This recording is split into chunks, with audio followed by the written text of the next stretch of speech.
Look, folks, let's talk about something real, something serious, something that's 100% going to happen whether you like it or not. The power grid is going down. It's not a matter of if, but when.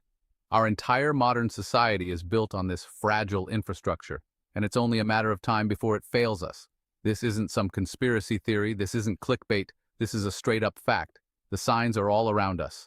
From aging infrastructure to increasing cyber threats, the vulnerabilities are glaring.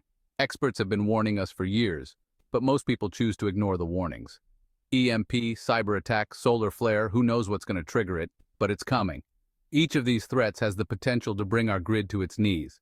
An EMP could fry our electronics, a cyber attack could cripple our systems, and a solar flare could knock out satellites and power lines. The possibilities are endless, and the consequences are dire. And when it does, 90% of the population, they're screwed. Imagine the chaos. No electricity, no communication, no transportation. Grocery stores will be emptied within hours, and people will be fighting over the last can of beans. It's a grim picture, but it's a reality we need to face. They're utterly dependent on that grid, man. Think about it. Our phones, our computers, our appliances, even our cars. Everything runs on electricity. Without it, we're back to the dark ages. Most people have no idea how to survive without their gadgets and gizmos. They're like babies without a bottle. But you're different. You're here, you're listening, and that means you're already ahead of the game. You're not going to be one of those people caught off guard. You're listening to this, which means you're already thinking ahead. You're already considering the possibilities. You're taking the first step towards preparedness, and that's crucial. Knowledge is power, and in a grid-down scenario, it could be the difference between life and death. You're not going to be one of those people caught with their pants down. You're going to be ready. You're going to have a plan. And that's what this video is all about, helping you prepare for the inevitable. This video is going to give you 13 essential strategies, tips, and tricks to survive a grid-down scenario. We're not talking about just getting by, we're talking about thriving in the face of adversity. From securing your home to finding food and water, we've got you covered. We're talking life or death stuff here, folks. This isn't a game. This is about ensuring your survival and the survival of your loved ones. It's about being prepared for the worst-case scenario and having the skills and knowledge to navigate it. So grab a pen and paper, take some notes, because this information could save your life. Don't just watch, passively engage, learn, and prepare. Your future self will thank you. We're going deep down the rabbit hole here, exploring everything from how to find clean water to how to defend yourself when the rule of law goes out the window. We'll cover the basics and the advanced strategies, ensuring you're ready for anything. This isn't a joke, people. The threat is real, and the time to prepare is now. Don't wait until it's too late. Start taking action today. This is real. Stay with me. Together, we can face the challenges ahead and come out stronger on the other side. Let's get started. First things first, you gotta see in the dark. When the power goes out, the world can become a very different place. Navigating through your own home can feel like an adventure in a haunted house. The familiar becomes unfamiliar, and every shadow seems to hold a hidden danger. That's why having a reliable source of light is not just a convenience, but a necessity. Forget candles, man. Fire hazard waiting to happen. Sure, they might seem romantic or old school, but in a crisis, the last thing you need is to worry about starting a fire. Candles can tip over, and before you know it, you've got a bigger problem on your hands. Plus, where are you going to get candles when the stores are looted? In a real emergency, supplies run out fast. People panic, and the shelves empty quicker than you can imagine. You can't rely on being able to just pop out and buy what you need. Think solar. Solar-powered flashlights, those squeeze lights, crank-powered lanterns. These are your best friends when the grid goes down. They don't rely on traditional batteries, which can be hard to come by in a crisis. Solar-powered options can be recharged during the day, and crank-powered ones just need a bit of elbow grease. Get a bunch of them. Different sizes, different styles. You want options. A small flashlight for quick tasks, a larger one for more serious work, and lanterns to light up a whole room. Variety ensures you're prepared for any situation. Redundancy is key. Put them everywhere.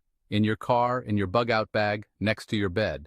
You never know where you'll be when the lights go out, so having multiple sources of light in different locations is crucial. It's about being ready no matter where you are. You don't want to be fumbling around in the dark when the lights go out. Trust me, it's not just inconvenient, it's dangerous. You could trip, fall, or knock something over. Having a light source within reach can prevent accidents and keep you safe. I've been in enough dark places to know. It's not fun. The darkness can be disorienting and even frightening. It's easy to lose your bearings and feel vulnerable. A good light source can make all the difference, giving you confidence and control. And think beyond just flashlights. Solar-powered garden lights, string lights, anything to illuminate your surroundings. These can provide ambient light, making it easier to move around outside your home. Plus, they can add a sense of normalcy and comfort in a stressful situation. Makes it harder for the bad guys to sneak up on you too. Just saying, a well-lit area is a deterrent to anyone with bad intentions. It's about creating a safe environment for you and your loved ones. Now, let's talk about headlamps. Essential. These are a game changer. They keep your hands free, which is invaluable in an emergency. Whether you're fixing something, cooking, or just trying to find your way, a headlamp makes it so much easier. Keeps your hands free. You can be working on your preps, fixing something, whatever, and you've still got both hands available. It's all about efficiency and safety. You can focus on the task at hand without juggling a flashlight. Get a good one with adjustable brightness. This allows you to control the amount of light you need for different tasks. Sometimes you need a bright light to see clearly, other times a softer light is more appropriate. Flexibility is key, and don't forget about batteries.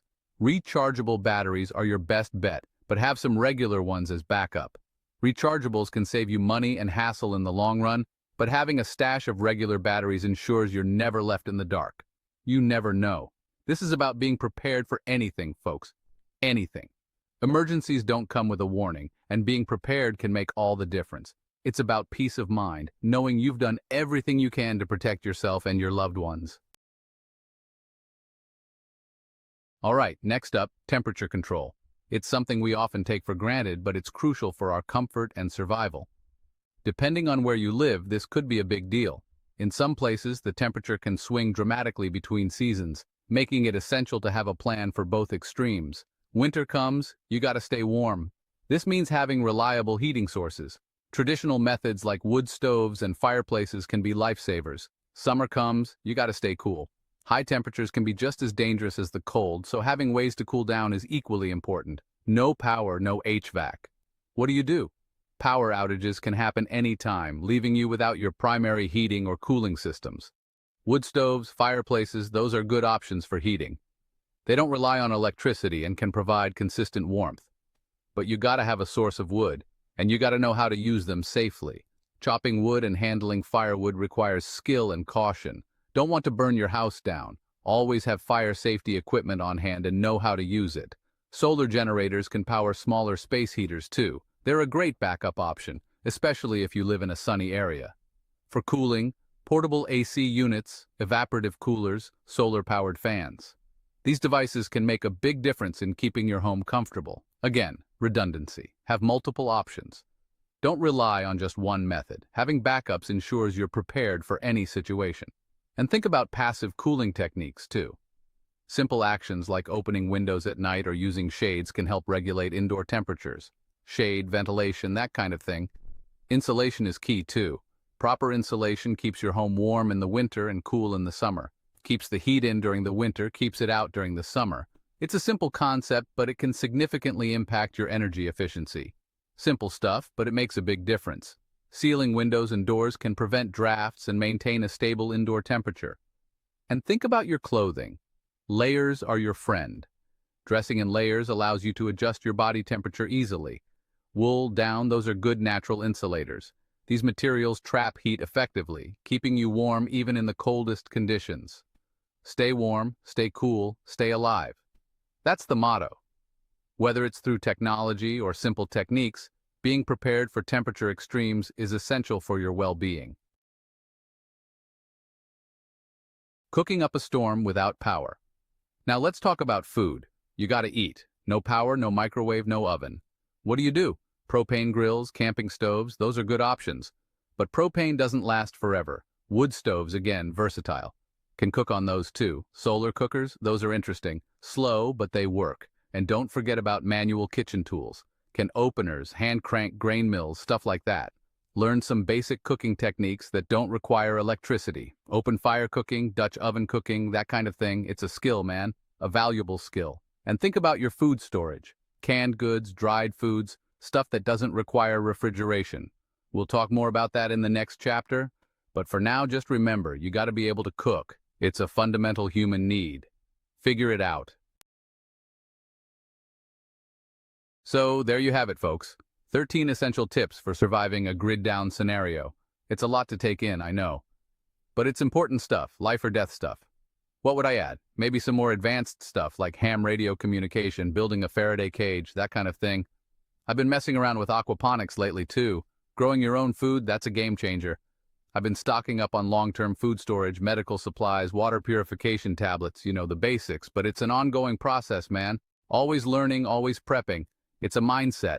Remember, the grid is going down, it's just a matter of when. Don't be caught unprepared. Take this information, use it, and be ready. Stay safe out there, folks.